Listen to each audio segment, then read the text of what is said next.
My name is Average Joe, and I'm a proud geek with expertise in movies, superheroes, and animation. My name is Beef Pork Ribs. I'm a fine repository of esoteric knowledge, which I suppose most people would qualify as geeky. Though I dabble in many fandoms, my main areas of expertise are anime, movies, and Belgian comics, with a strong recent insurgency of D&D. Our mission is to bring nerd and geek culture to the masses by sticking it all under the microscope. Welcome to the Bat Jar Podcast. Movies, comics, graphic novels, TV, cartoons, animation, nerds or geeks, entertainment culture. Hear it on the Bat Jar, Nerdy Power. Nerds and geeks, come gather around the scene. Come and join us in the Bat Jar. Come and tune into Average Joe and his team. Lots of room here in the Bat Jar. When the newest nerdy news drops, these podcast pals put it under the scope. DC, Marvel, Disney, Star Wars, cinematic, multiverse. It's mega Christmas, strangest franchise. Hear it on the Bat Jar, Nerdy Power. Hello there, and welcome to the Bat Jar Podcast, where we put nerd and geek culture under the microscope. The bat microscope.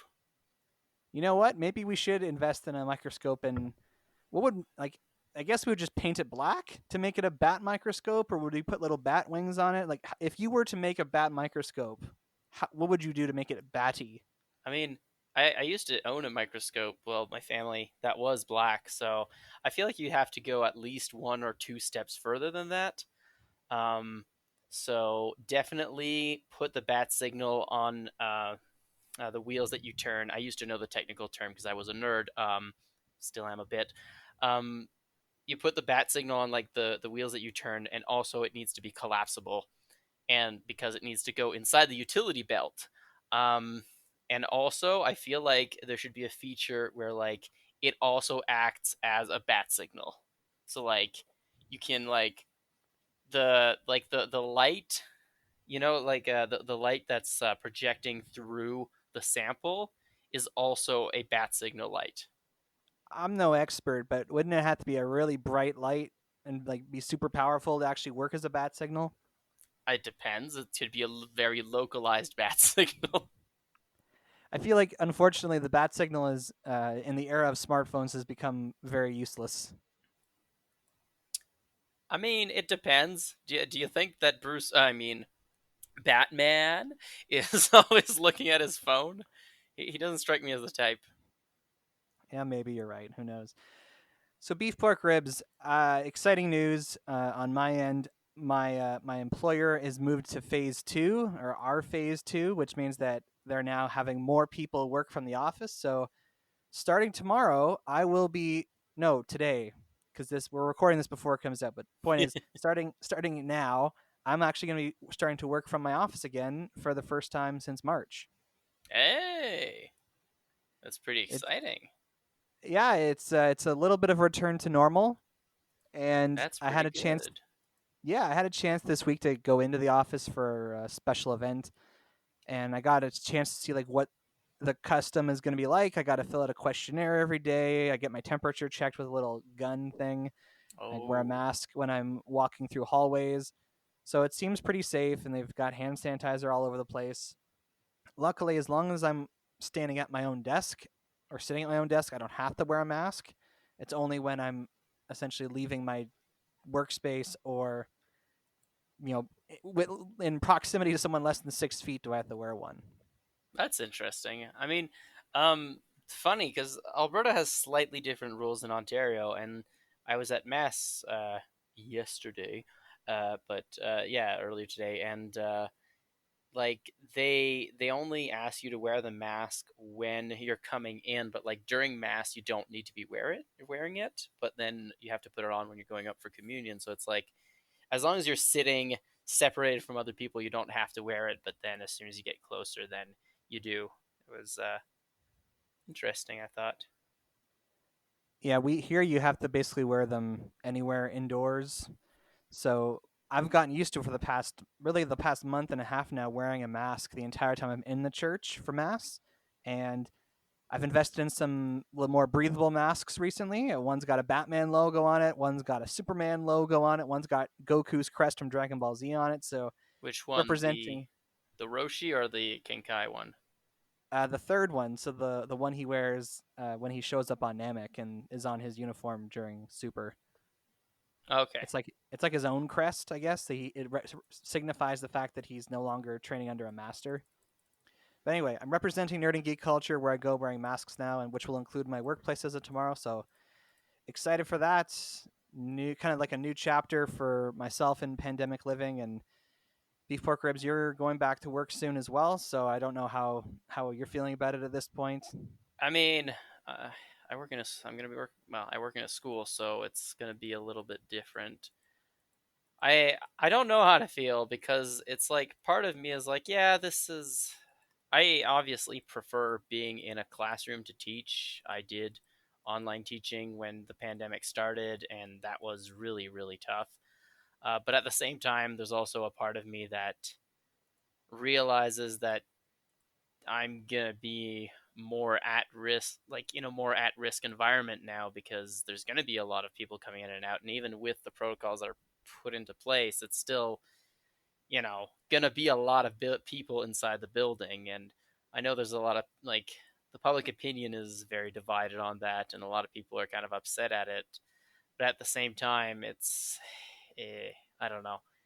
I personally would rather be in the classroom than be teaching online, but it would also be nice to be to have that option of being teaching from a distance, because it'd probably be safer for me. But we don't always get to pick that, and who knows, maybe there will be more opening for that kind of online teaching, and maybe it just is a good thing that things are starting to stabilize, and that's what I'm hoping for right now.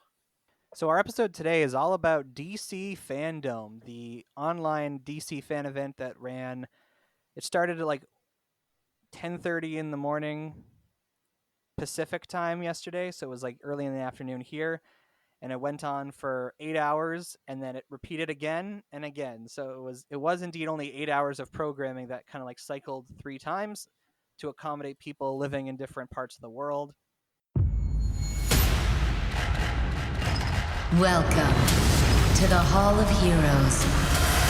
On August 22nd comes an unprecedented global fan event. Hello, everybody. It's all DC, all the time. DC Fandome is unlike anything you've ever seen before. I'm actually standing inside a stage that Jim Lee himself drew. How incredibly cool is that? It's crazy, right? This worldwide mega event is for DC fans across the globe. Ça va, DC Fandome? Hola, mi gente. Guten Tag, meine Freunde. We've got exclusive footage, insider info, the latest DC news, and huge announcements. You know what I'm talking about. There was no way that I could come here and not bring a look at the movie. There's so much cool content to look at. That was a really special episode. Designed just for you, the absolute DC fan. That's amazing! Whoop, whoop. There's something that I can show you. Exclusive content! Stuff that seems impossible ends up becoming possible. I am beyond excited to be sharing this moment with you guys. Awesome. Hang on tight, because we are about to whisk you around the DC Fandome. Are you guys ready? Let's get this thing started.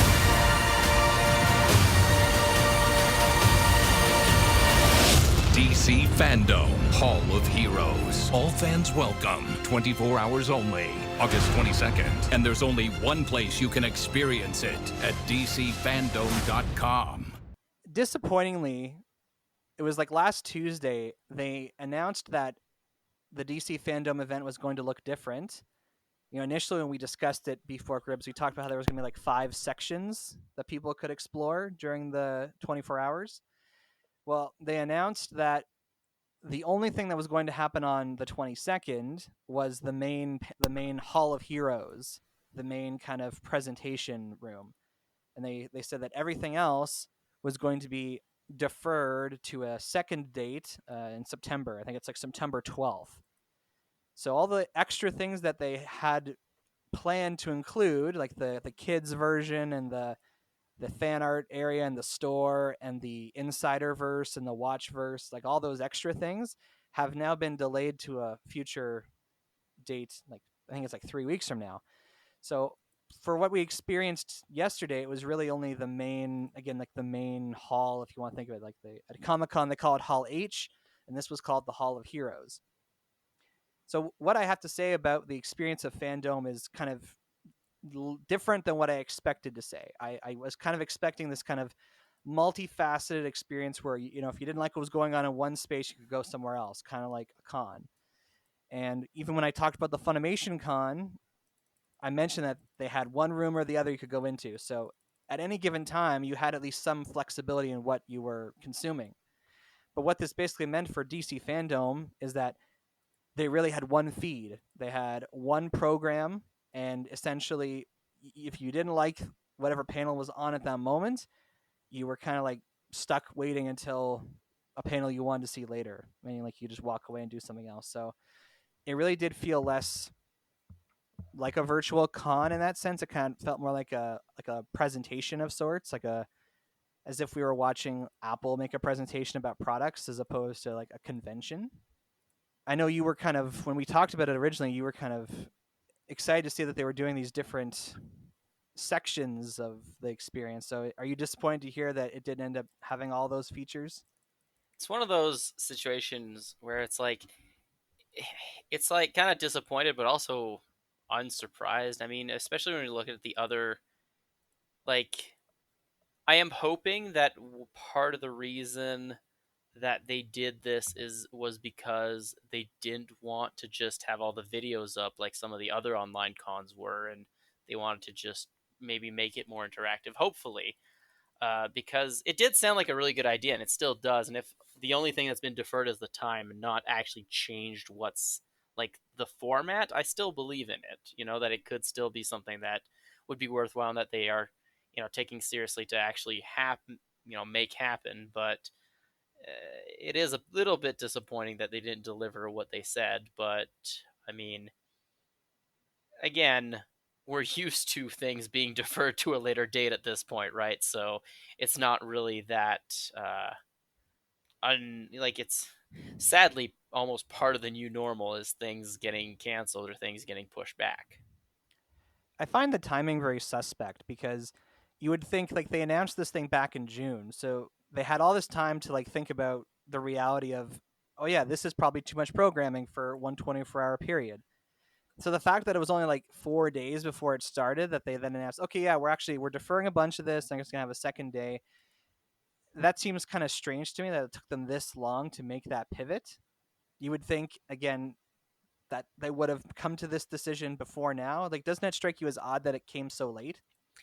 A little bit, but also consider that it might have been because because some of the other online cons were happening, and they realized that maybe there was a point to doing it differently. I don't know. Maybe they realized that Summer Games Done Quick was happening at the same time, and that a lot of people in nerd and geek culture would be looking at that. I don't know. Um, but it's altogether, you know, possible that there's just new information came to light recently. But you're right, it is kind of last minute, and maybe they should have thought about it. But it's also possible that they were still trying to get everything ready and still believe that they could, and then, you know, at the last second they're like, actually, yeah, we're gonna have to. Again, like I said earlier, I'm hoping that it's for reasons that they want to keep the quality of what they promised is why they're making these changes. And if so, I think, you know, that's probably a good idea. And you may not be aware of this, beef pork ribs, but there's actually some speculation going on online. A few weeks ago, it was announced that Warner Media, like the parent company of Warner Brothers and DC Comics, laid off like 800 people, I and that Yeah, I vaguely heard things about that. and that included the firing of like the DC Comics editor in chief and a bunch of the editorial staff at DC Comics, like all the employees dedicated to the DC Universe streaming service, to DC Direct, like their merchandise arm. So it seems like a lot of deep cuts have happened at DC. So it seems to be a time when there's a lot of shakeup going on in the organization, and the timing probably not very good with the convention. So I can't be sure, but I would assume that all these layoffs and the shakeups within the company probably had something to do with the convention pivoting. I mean, that's very probable, and yeah, I would imagine at the very least it's, if not entirely responsible, yeah, it's probably has influenced it, but it's, it's like, I don't know, from what I understand, a lot of those changes were things that were probably coming but were kind of accelerated by COVID, and I think that maybe the stress of trying to make a big con event, which, they've never done before, nobody has ever really done on this kind of scale before, might be part of the reason why it was modified. I don't know. I I always try to not speculate too much on these kind of things personally, because I know that I, I know that I don't have most of the information on hand, but also I feel like taking things as they come is more helpful as a fan than trying to figure, like it's it's like fan theories to me. I sometimes look at them and listen, and it's fun when you are right, but I find that when you start obsessing over it and thinking too much about it, the payoff will never uh, live up to what you've been thinking or looking at. So the way we're going to talk about DC Fandome, I'm going to touch on some things I observed about the whole experience participating in it, and then we're going to talk about a bunch of the different announcements that were made. So we're going to talk about the Montreal-based video. That's not based in Montreal, but it was made by people in Montreal. The Gotham Knights video game. We're going to talk about the Suicide Squad movie. We're going to talk about the Flash movie. We're going to talk about the Suicide Squad game, and we're going to talk about the Batman movie. Just getting into the overall experience, they really marketed this as a global fan event, and it did feel like that because they had a host for, it was like 12 different countries, including like Mexico, Germany, Australia, Canada, United States. And so the event was hosted at different times by these different people from different countries, and like they all were able to speak English, or at least the version of it I watched, they were all speaking English. So, but it was neat to see like these different people from around the world essentially kind of hosting the event, and so you got a sense that like the whole globe was coming together for this. And the questions that were they had like video questions from people around the world, so you saw these videos like people again in different countries from around the world asking questions about different movies, comics, TV shows. So you did, and then they showcased the art and they showed you what country the people were from. I only really saw one piece of art that was from a Canadian artist. The most of it was from other places. So in terms of making it that global fan experience, I think they did the best they could to like engage with the fans without making it live, and making it, with a chat box or a way for us to be directly participating. Like as far as passive participants just sort of watching something, it did feel like they, ahead of time had solicited enough questions from fans that they could have those different questions represented and the artwork represented. So, in my opinion, the whole global fan experience, I think they did that quite well. Yeah, I think that was part of what you were, in some way, I don't know. I feel like part of what you were kind of disappointed with some of the other cons were like it was too much just stock footage.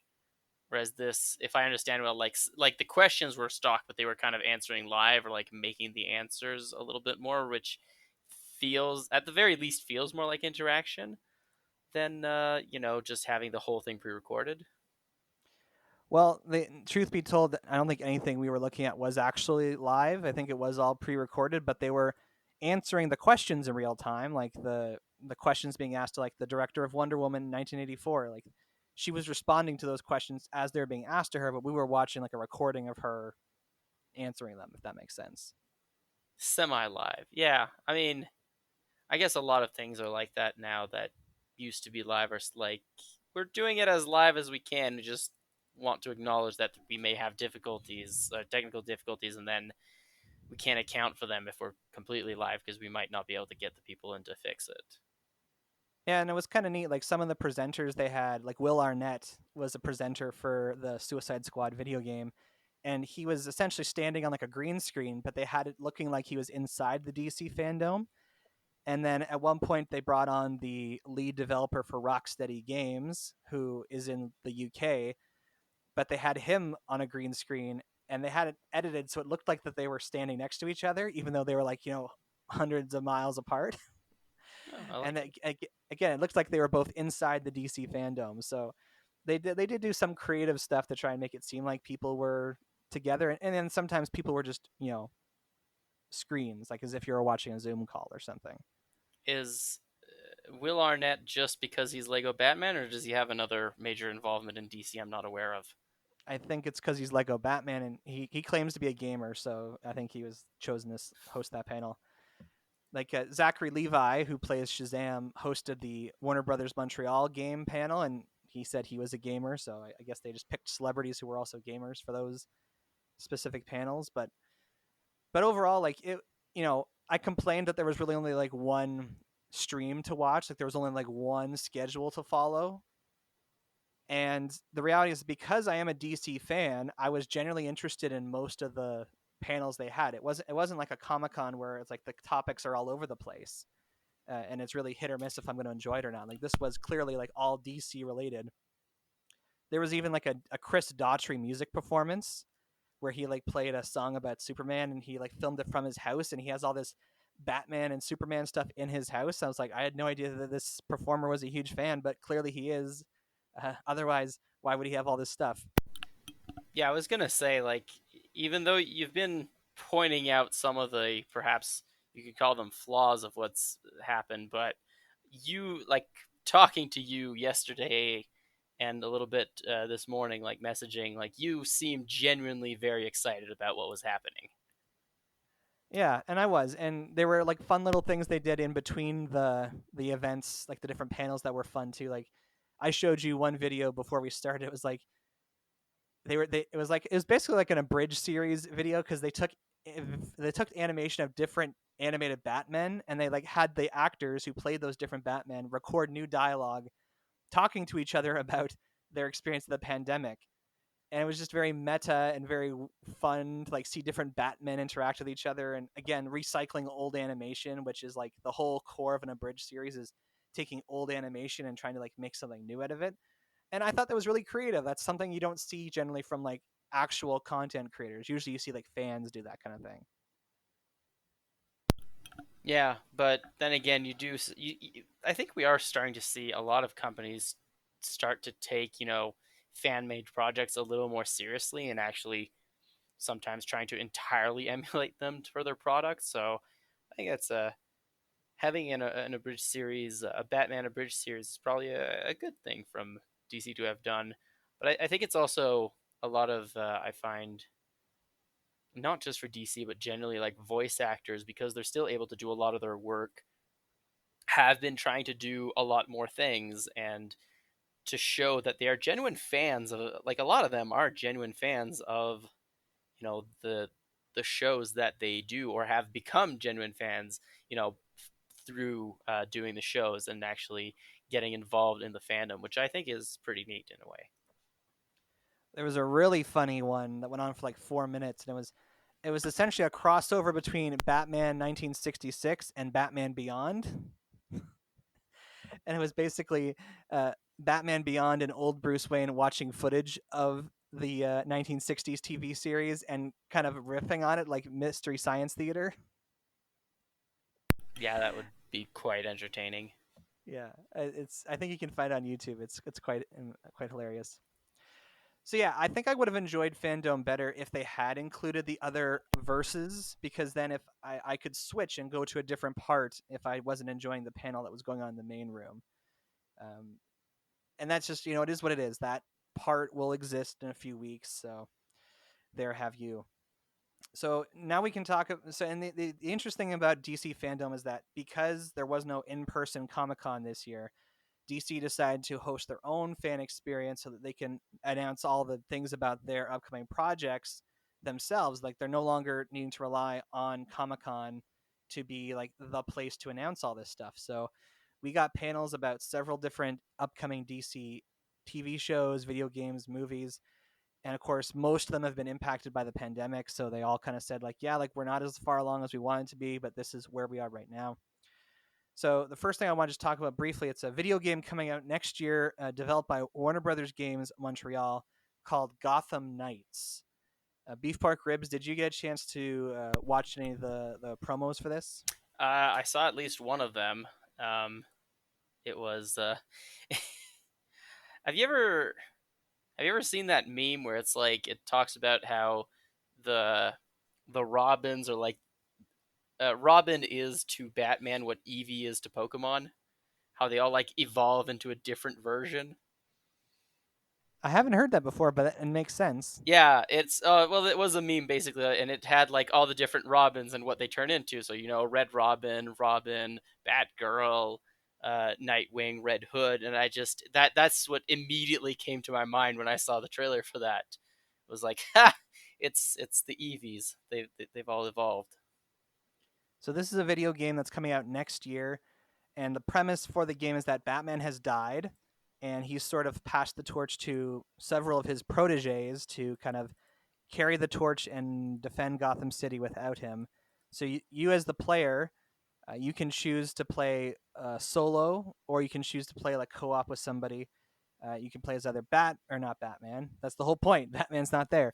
You can play as Nightwing, Robin, Batgirl, and Red Hood. Now, I'm not a gamer, so naturally, I'm not inclined to go buy a console to go play this game. But I'm at the very least interested in watching someone play it or watching the cutscenes for it. But before Ribs, is this the kind of video game you'd be interested in playing? I mean, I think that yes, it is like it seemed like a very interesting kind of concept. I honestly am not as big a gamer as I used to, but kind of like similarly to what you said, like I'd love to watch somebody else play it for sure, and I'm sure plenty of YouTubers and Let's Players will do it. But also, I feel like I don't know. I thought that in the footage it showed like at some point both Robin and Batgirl interacting with the same enemy. So if it does have kind of a multiplayer version or cooperative, that could also be really interesting. Just to have like yourself and somebody else tag team criminals, I think that might also make it worth it. Same thing, like if I had one of the consoles for which this game is being released, then maybe. But as I don't have any console that was released past the 90s, I can't really say that I would. But yeah, it seemed pretty interesting, and I like something that you said also. Like I think it's something that Mjornil was watching all of these trailers with me, and she pointed out that like it's nice to have a Batman centric game, but without Batman, like where he isn't the main character, and it still works. Because like I feel like with all the Arkham games and a lot of other games, like you could play other characters, it was still Batman was the main character, whereas this is like no, Batman isn't there. You have to play one of these people, and that's kind of the point of it, right? Yeah, and they're different enough in their styles of how the characters play that I'm sure each gamer will look at it differently. And the main kind of mastermind behind the game said is that the experience for the player is that you're supposed to situate yourself in the situation these characters are, where all right, Batman's gone, how am I going to step up and take care of the city? Like how am I the player going to react to the situation? Which again, that admittedly sounds interesting to me.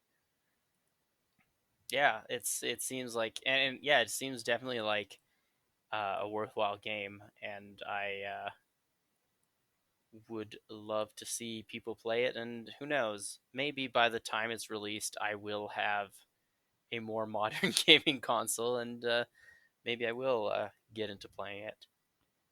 And we got to support content made in Canada. So Warner Brothers Yeah. Games Montreal, well done.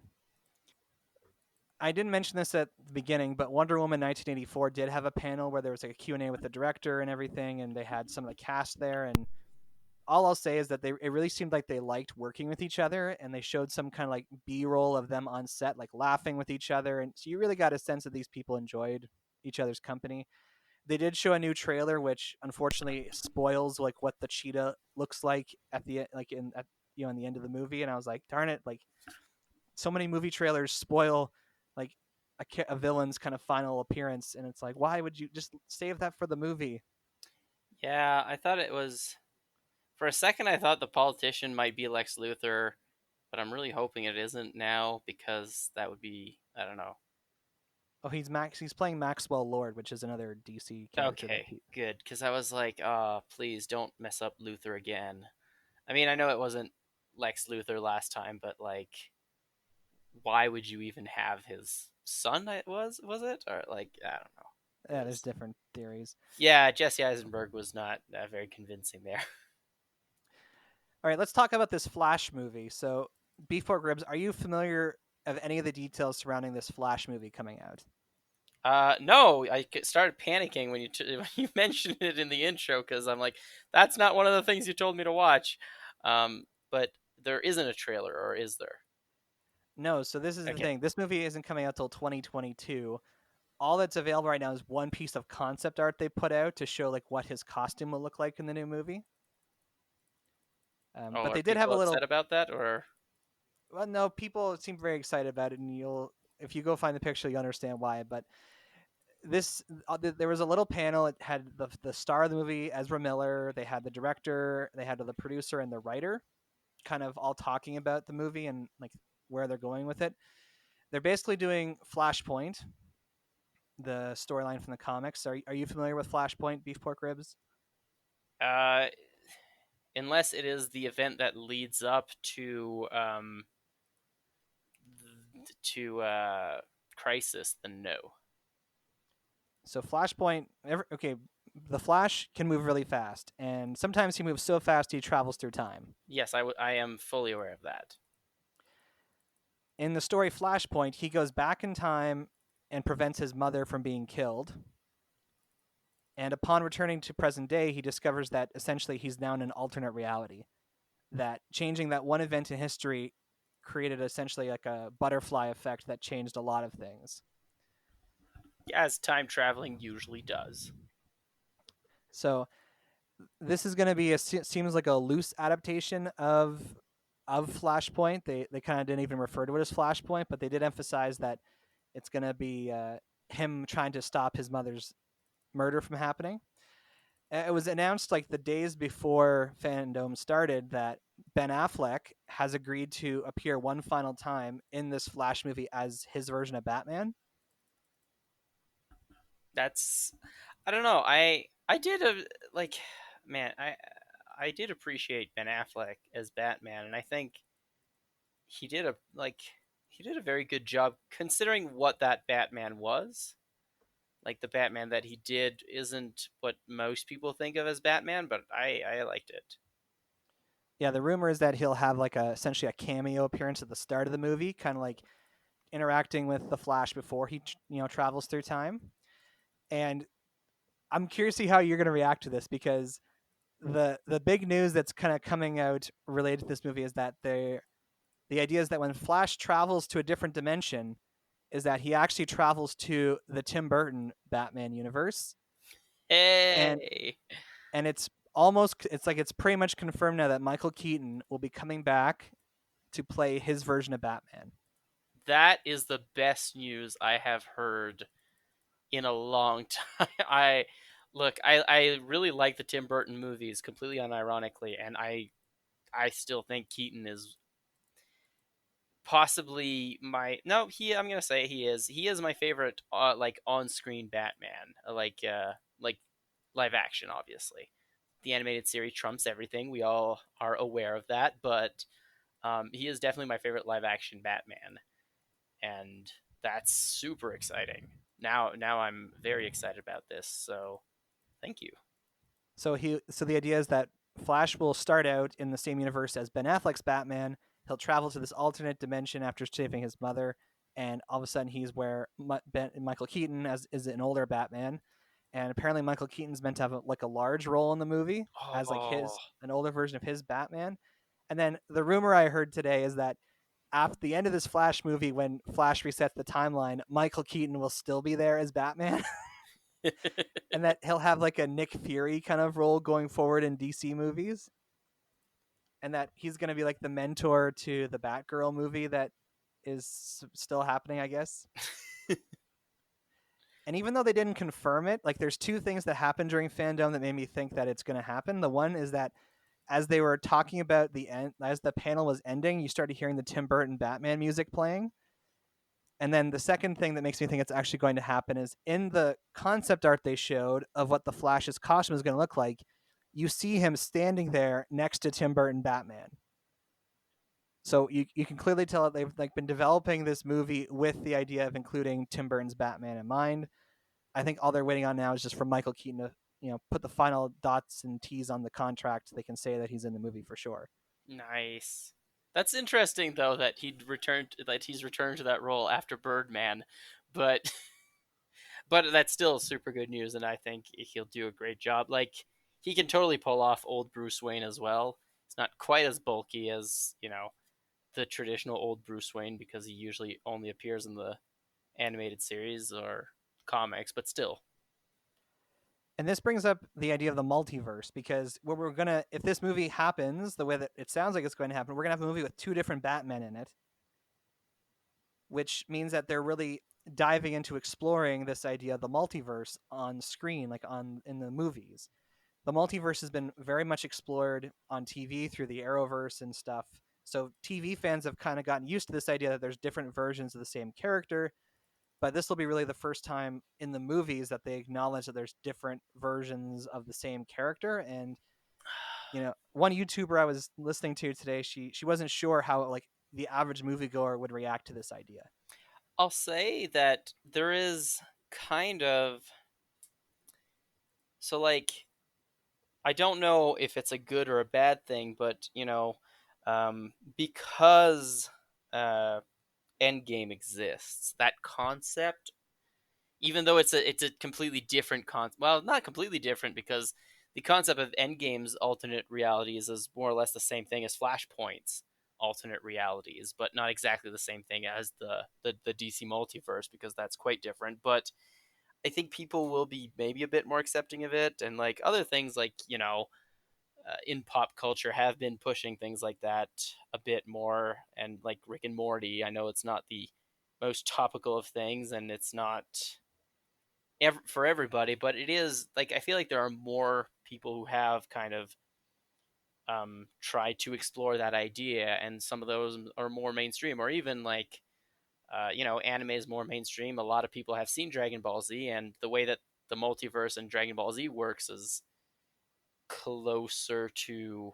Actually, I don't know about Dragon Ball Super anymore, but the way that it worked during the Cell Saga was closer to the way that multiverses would work in like a storyline like Flashpoint or as it did in Endgame. So I think people are maybe a little more ready for it.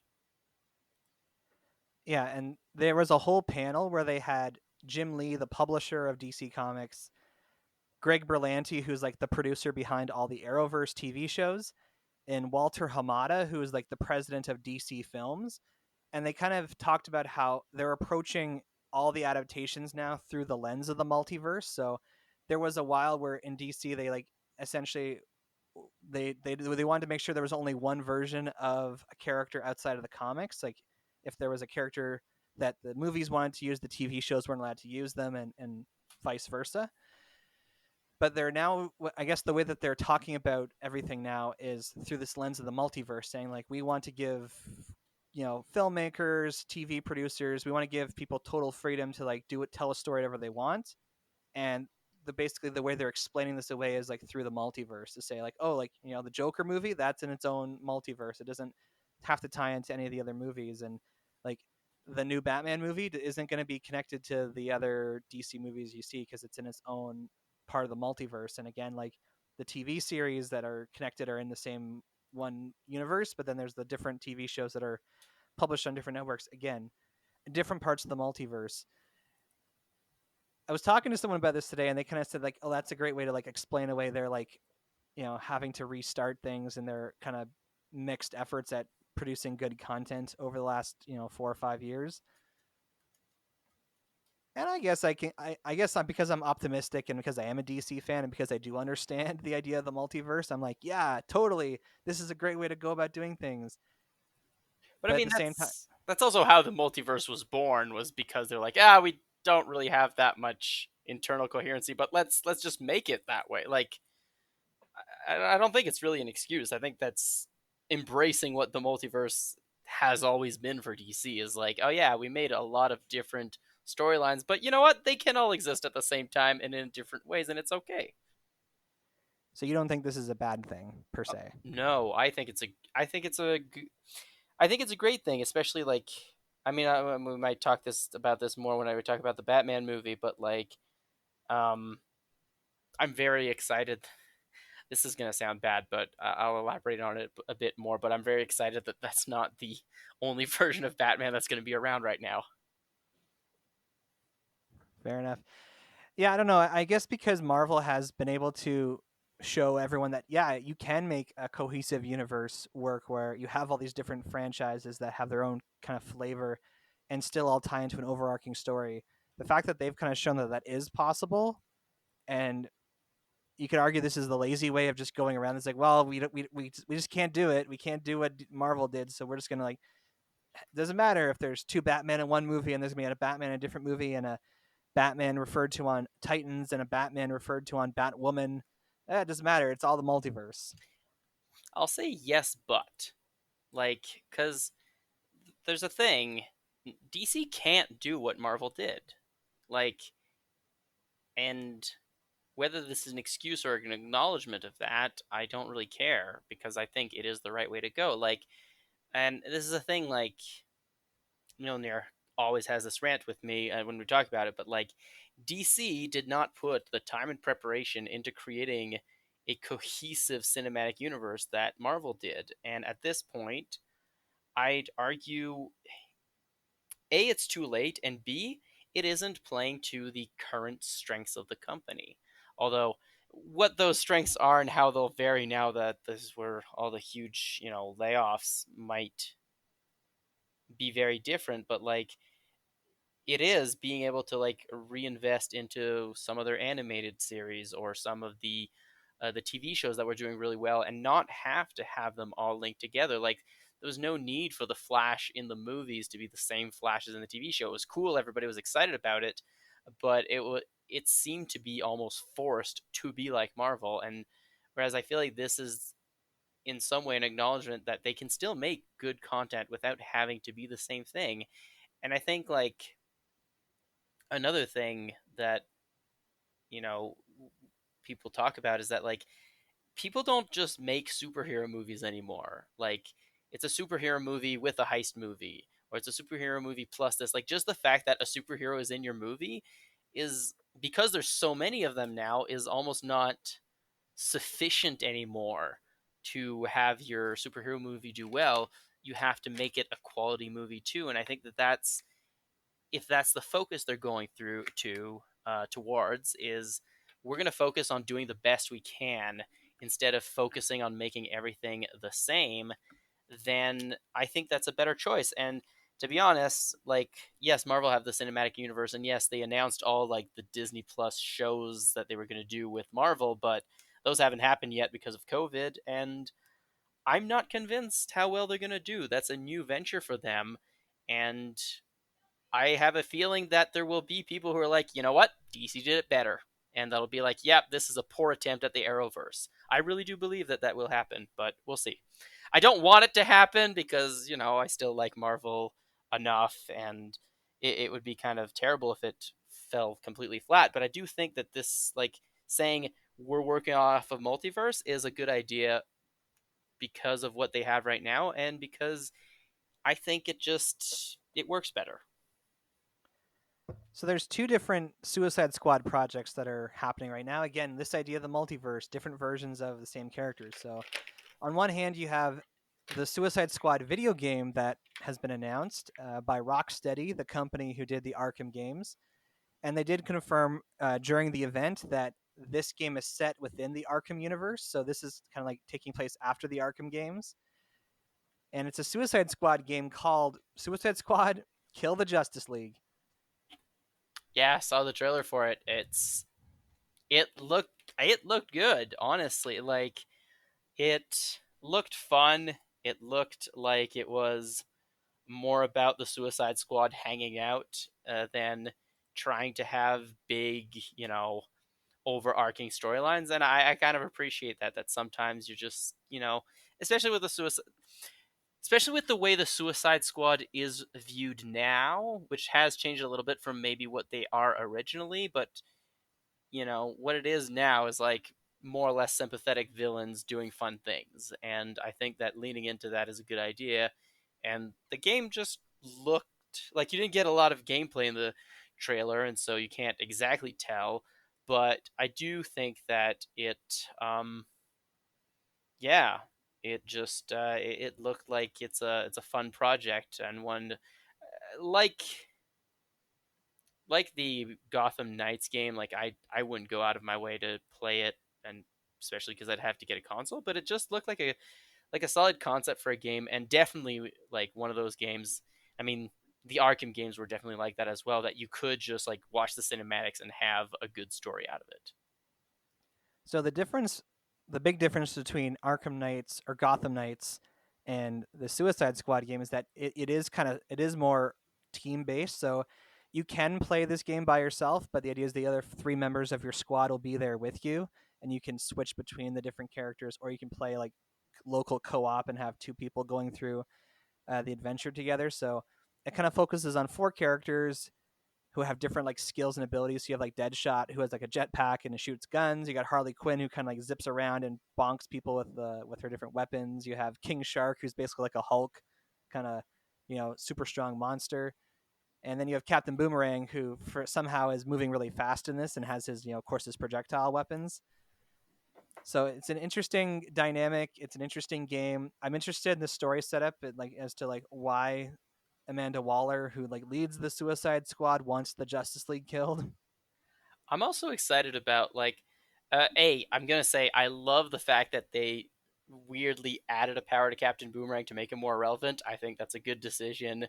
He was done dirty in the movie, and people like, I don't know. It's like when they updated Aquaman. It's like, this isn't your dad. He's your father's Aquaman. This is Jason Momoa's Aquaman, and it's like, this isn't just crazy, can't do anything Captain Boomerang. This is teleporty, almost kind of Deadpool feels Captain Boomerang. Although I will say, Deadshot's mask looks a little bit too much like Slade to me, but I will. I don't know if that's going to work into the game. Yeah, they had a fun thing where the four voices were interacting with Will Arnett as if it was a video call, like they had pictures of them and they were all talking to him. It was quite entertaining and clear to me that like they understand how these different characters are meant to be portrayed, like the fact that like whoever's designing the game and writing the story like knows these characters well enough that they can like write this ad hoc situation where they're interacting with Will Arnett. So it was quite entertaining. I'm like you, I don't think I'd go on my way to play this, but definitely would want to see the cutscenes. So But I also like, I like the idea of the co-op version of it too. Like a lot more games that are being big and being popular are more cooperative based, especially if you like bigger games like internet games or like PC gaming games. A lot of them have every game at least has a co-op option, but also a lot of the more popular games are team-based games. So I like that the industry is like leaning into that. It's really nice. the other Suicide Squad project that was talked about, there was a panel for the movie The Suicide Squad, which is being written and directed by James Gunn. Yes, they made sure that to repeat that as many times as possible. Now, were you aware that he was making a Suicide Squad movie? Yeah, I was aware, mostly because I know people who are big fans of James Gunn rather than DC fans. But yeah, it's He had announced the cast of who was in the movie like some time ago, and everyone was speculating like what parts are they playing, like which characters are they bringing in, and everyone's like there was like lots of speculation going on. And so the first thing he did is he introduced all the cast, and then he introduced who they were playing with like a photo of what their character looks like in the movie. And they played this like kind of fun quiz game where they played trivia about the Suicide Squad as a comic. And it was just funny because again, it seemed like these actors really enjoyed each other's company. And even though that it obviously had been, they stopped filming and they finished filming, I should say, in February. So it was kind of interesting. It'd been a while since they'd seen each other, but you could tell that there was like a family feeling with them. And James Gunn seemed really enthusiastic. Apparently, he actually like read the original run of the Suicide Squad comics when they came out, so he's a big fan. And there's like some really random characters like Polka Dot Man and Ratcatcher and characters I'd never even heard of before that are going to be in his movie. So they didn't have a trailer for some reason. I don't understand. It's been like several months since they finished filming. You think they'd be able to put a trailer together, but they did release like this kind of like behind the scenes look at the movie, which included some final shots, but it was mostly like behind the scenes footage and like interviews with the actors. So it was kind of harder to tell the quality, I guess, of the movie. He talked about it as like if it's like a war movie, which is interesting. But based on what you did see before Cribs, are you excited about this one? Yes, but I feel like, I don't know, the trailer I saw was like basically everybody saying this is James Gunn's movie. He had this full, he has full control over this. This is the movie. It starts with a good director, and I'm like, this almost feels like you're setting yourself up to, like, if this movie doesn't do well, it's all going to be James Gunn's fault. Then again, paradoxically, it's also, if it does very well, it's also going to be all on him and boost him a lot. But it almost felt like other people were trying to not take responsibility for it. It might also be that people are like, yeah, the last Suicide Squad movie wasn't great, so we're trying to separate it from it. And instead of, putting emphasis on the characters, we're putting an emphasis on who's making the movie. I don't know. Um, but it was, it looks like it's going to be big and exciting, and I am excited about it. Although, again, still a little bit on the fatigue of superhero movies. Personally, I know you'll never get that in your lifetime, and you can't understand the concept, but especially for DC. But we'll see. I will definitely watch it for sure. So I guess I am excited about it. Yeah, I have a hard time imagining what this movie is going to be like. He didn't really tell us what the plot was going to be either. We just know that the squad is very big, and I think the idea is that some of these characters are not in the movie for very long because it like the poster like I saw said like don't get attached. So like John Cena, Peter Capaldi, Idris Elba, like a lot of these like kind of like famous actors are in this movie, but they're probably going to like get killed off fairly quickly because that's the whole point of the Suicide Squad. I am really excited to see John Cena. His character looked like, I don't know who it was, but it looked very fun, and I am excited about that. I will quote Mjolnir on this. Don't get it too attached, except for Harley Quinn, because she's going to be in there forever. Yes, that's true. She's pretty safe. And she's like one of like 4 cast members from the last one that come back. They got Joel Kinnaman back as Rick Flag, and Viola Davis as Amanda Waller, and Jai Courtney as Boomerang. So, in my mind, those were like the best characters in the first movie anyway. So good that they kept them and not Did not did a. see Jai Courtney, but I'm glad Captain Boomerang's coming back, I guess. And finally, I think the last thing we'll talk about today is the new Batman movie, which is literally just called The Batman. And unlike the other movie panels where they had like several different members of the cast and crew kind of like in a Zoom call talking to each other and answering questions, they really just had the director, Matt Reeves, talking about the experience of like coming into the Batman universe and like why he chose to make the movie. And admittedly, the way he talked about it, I was super interested. He said like they were inspired by films from the 70s like Chinatown, and apparently the idea is that it's Batman's second year as Batman, so it's not about his origin. He's already become Batman, but it's about him trying to figure out how to be Batman. And he said like at the start of the movie, you see that he's kind of committing. He's performing like a criminology experiment where he's trying to like evaluate, his performance, and he's trying to like collect data on the criminals he's capturing, and he's trying to like determine if what he's doing is actually producing any effect or not. So it's about Batman kind of like developing his art and trying to develop like who he is as a superhero, as a crime fighter. And they even talk about like the way that the bat suit looks and the way that the Batmobile looks is that it's all like based on things he could have like put together himself, and that he is very much a work in progress. And granted, it's like if you're gonna do a Batman movie at this point, you got to do something different that we haven't seen before. And arguably Batman Begins, you see a little bit of like him becoming like him like figuring out how to be Batman, but by the time the Dark Knight rolls around, it seems like he just knows what he's doing. So I was interested in that idea, and they also say that like the plot of the film is going to really dive into like the history of Gotham City and the generations of corruption that have like kind of sunken into the city. And that all sounds very interesting to me. It's apparently this is going to be a detective story. Like this is going to be an actual Batman being a detective movie, which is like never happened in anything except like the 60s a little bit. And then they showed a trailer at the end. And what I don't understand, they've only filmed 25% of this movie. Like they were actually in production when they had to stop. So the fact that they had enough footage to like put together a trailer while the Suicide Squad movie that finished filming several months ago didn't have enough footage for a trailer just doesn't make sense to me.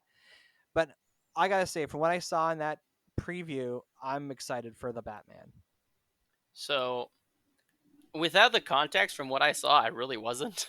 I was like, oh, look, they're going back to trying to make Batman grittier, which I don't understand because it's Batman. You don't need to try to make him grittier. And I was actually talking about how I do miss the Tim Burton movies. And even the Joel Schumacher. I don't think you necessarily have to go that far. But like I was like, yeah, I just miss not just fun Batman, but when Batman like was about kind of had a different aesthetics that wasn't just dark, but that was like going into which from what you've said, this movie might be more of that, like going into what Gotham City is and into what maybe has led to this. So I think, having heard the context, I'm more excited than I was having watched the trailer. Having watched the trailer, I was like, oh, yay, he's beating up clowns and being made fun of. However, I will say the villain has me excited because it might be the Riddler, possibly, which would be cool because we haven't had a Riddler since Jim Carrey, and it was a very interesting portrayal. And I mean, also Tommy Lee Jones in that movie was the most interesting Two-Face I've ever seen. And but I remember when I started seeing the trailer, and there was somebody whose face was like duct taped over completely and saying, "Do you lie?" I'm like, oh my gosh, they're gonna have the question in this, and that also got me kind of really excited. So I guess I am excited about who Batman's going to be fighting, but as for like the portrayal of Batman and the general feel of the movie, I didn't really have good vibes from it watching that trailer. Oh man, I'm so excited. Like Zoe Kravitz is playing Selena Kyle. Paul Dano is going to be playing like an early version of the Riddler. Colin Farrell is playing Oswald Cobblepot. Like a lot of the Wait, different. that's the one that Christopher Walken played, right? No, that was never mind. That was Felix. Yeah, never mind. Yeah, Colin Farrell played Bullseye in the Daredevil movie, but now he's Yes. playing the Penguin, basically. So these are all characters again at different stages of their development. Like when you see Selena Kyle, she's just starting to be a thief. Like she isn't Catwoman yet per se. Yeah. Okay, but isn't that what the show Gotham was trying to do? Yeah, but that was like a full prequel to Batman. So like it kind of did like the whole Smallville thing of like having characters live out of their roles before the main character was living out of their role.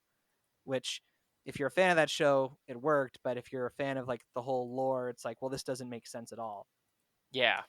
So at least in this case, it's like it's Batman in his second year, and these characters are all like the whole world around him is starting to emerge as well. I'm also kind of like entertained by the fact that it's his second year, and it's just Batman Year One exists, so it's like what Batman Year Two. It just feels funny. It's like, yeah, no, it's his second year. Well, there is a comic called Batman Year 2 and one called Batman Year 3. So really, I was unaware that they had. Are they continuation of Batman Year One? Well, they're in the same way that Batman Year 1 is a reflection on his first year. Batman Year 2 is a reflection on his second year, and Batman Year 3 is like about Dick Grayson's origin. So it's about like when Robin comes along.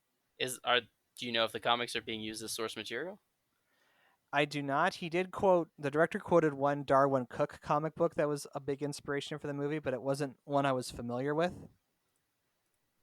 Fair enough. But this seems interesting enough to, like, the way he said "I'm vengeance." I'm like, that's a great Batman voice. It's way better than Bale's. And just the way he just wailed on that guy, I was like, yeah, like That's what we want to see from our Batman. Overt violence. Listen, you threaten Batman, you're gonna get your butt kicked. It's just the way it happens. Yeah. So it is the Riddler then. Yes, and well, I think the Riddler's part of the movie, but I think this is gonna be not necessarily one major antagonist, but kind of like a big like John Turturro is playing Carmine Falcone in this movie. Okay. Yeah, so an introduction to many villains before they were necessarily as big as they were, but... And again, the plot's focused around this whole conspiracy and like the history of corruption, and like, you know, these murders are happening because of things that have happened as a result of the corruption in the city. And so it's really going to rely on Batman being a detective and solving the mystery to get to the answer. Yeah. Well, that's... And beating people up. Oh, yeah. I just remembered that the Court of the Owls were in the trailer for the game. That's right. The Gotham. We didn't really talk about it. I didn't know who they were. I was given a lesson real quick by Mjolnir, but do you think they might... Because that does feel like the kind of thing that could work in a movie like that, where you're going into the corruption of Gotham and how that happened and what its origins are. Yeah, I wouldn't be surprised if they decide to bring in the Court of Owls. It would be a logical decision and something, again, that hasn't been seen in the movies yet. So all I have to say, The Batman is coming out next year as well. I'm excited for it. It seems like it's a different take. I trust this director, Matt Reeves. He did the new Planet of the Apes movies, and I really enjoyed those. So. Oh yeah, that's a good thing to have in your portfolio. Oh, and Andy Serkis is Alfred in this movie. That's interesting, and not a motion caption version, I'm assuming. No. No, it's Andy Serkis himself. That's exciting. Yeah. So coming around to like final thoughts on DC Fandome, they did the job well of getting me, a DC fan, excited about their upcoming properties, even for video games that I will not play because I don't play video games. And I'm looking forward to kind of attending the second part of it in a few weeks to like hear more about what's happening with a lot of the TV shows. There were some other things announced. There were some other panels in there, but I kind of like went to sleep and didn't check them out. So beef pork ribs, in like light of hearing all these announcements and all these things, like what would you say you're most excited about coming out of DC Fandome? Freaking Batman coming back. That's right. I just referred to Michael Keaton as Batman. Yeah, no, that I know it's probably a small thing, but that definitely is a thing that sticks to me as the absolute highlight is Keaton is coming back as Batman. That's super exciting to me. But I think beyond that, I think it's actually the only thing I'm super excited. Like there were a few other things I'm like, oh, okay, I can see this would be good and this might work out. I'd say maybe the next thing was embracing the multiverse and how like they're just, I don't know, stop pretending you're Marvel or that you can do things that you haven't set yourself up for. Like if you keep trying to imitate other people, you're setting yourself up for failure. So I do feel like that being like, yeah, no, we're doing our own thing now and it's going to work. Whether it's going to work or not still remains to be seen, but that is the thing. Those two things are what I'm most excited about. Yeah, I would agree with you. The fact that they had like the big heads of all the different parts of DC Comics in the same virtual room, explaining that they're approaching with the idea of the multiverse in mind going forward. That was what I was most excited about. Yes, those that are left. I'm excited about the kind of cohesion around the idea of the multiverse, and they even went into the explaining how the cameo for Ezra Miller's Flash in the Crisis TV event came about. It was kind of like a last minute decision that was brought about by these three guys kind of talking and saying like, hey, like, could we make this happen so that it could be part of the Crisis event on TV? And ended up being received really well. I was really appreciative that they did it. So yeah, I'm certainly looking forward to the experience of this going forward. admittedly, I think I'm probably preferred. If I think about the experience of like an online convention, I think I might have preferred the Funimation one because I had more than one option and there was a chat and it did feel a little more involved than either Comic-Con at home or this version of DC Fandome. Maybe the one that happens in a few weeks I'll feel differently about. So normally we would go into the bat jar and look at our mail, but we don't have any this week, so we'll let you know how to get a hold of us. If you want to reach the show, you can send us an email at batjarpodcast@gmail.com. Or you can tweet us at The Bat Cookie Jar. You can find the Bat Jar Podcast wherever you listen to podcasts, including YouTube, because we got a channel. Share our posts on Facebook, write reviews, give our shows a rating. This will help all people join us inside the Bat Jar, and we appreciate it dearly.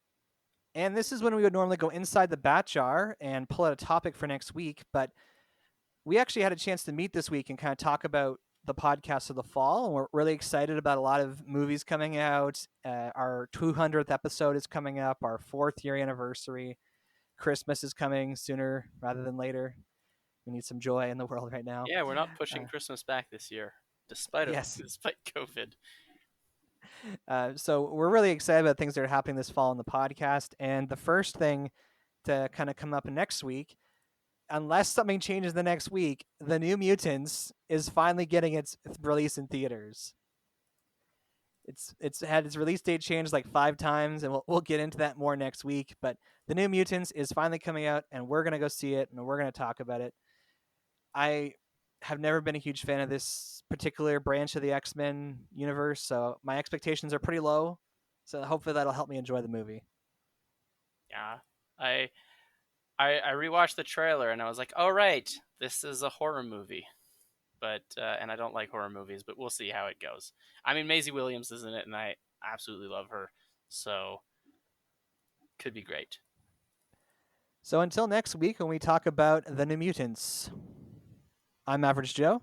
And I'm Beef Pork Ribs. Catch you on the flip side. I am the night.